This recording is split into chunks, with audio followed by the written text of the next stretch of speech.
Good morning, sir. My name is Mark Neokento, Section G2C, and I will report this topic: stability diagrams, stream tables, and stress tables used on board ships. Stability diagrams. Ang purpose niya to assist and maintain the ship's stability under various loading conditions. Ang use show the ship's metacentric height and rating arm curves and help evaluate whether the ship is stable, marginally stable, or unstable.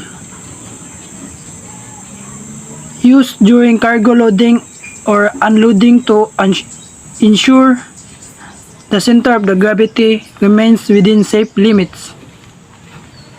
Essential during damage control scenarios to predict how the ship will behave if compartments are flooded.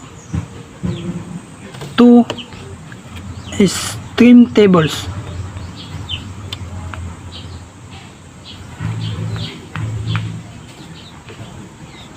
Trim tables purpose to monitor and adjust the trim of the ship, the difference in draft between the bow and stern.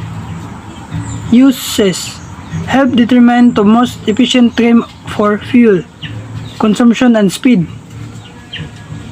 Assist and in adjusting ballast water to bring the ship to the desired trim.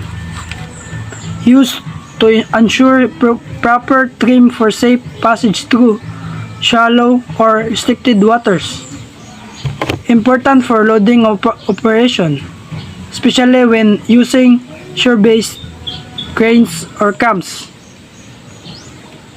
And stress tables. Purpose to manage the bending moment and shear force acting on the ship structure. Ensure that the hull is not overstressed during loading or unloading or while sailing. Used to verify that cargo distribution does not exceed structural limits. Crucial for long vessels like tankers and container ships, where uneven loading can cause hugging or saging. Integrate into loading computers or software to give real-time feedback.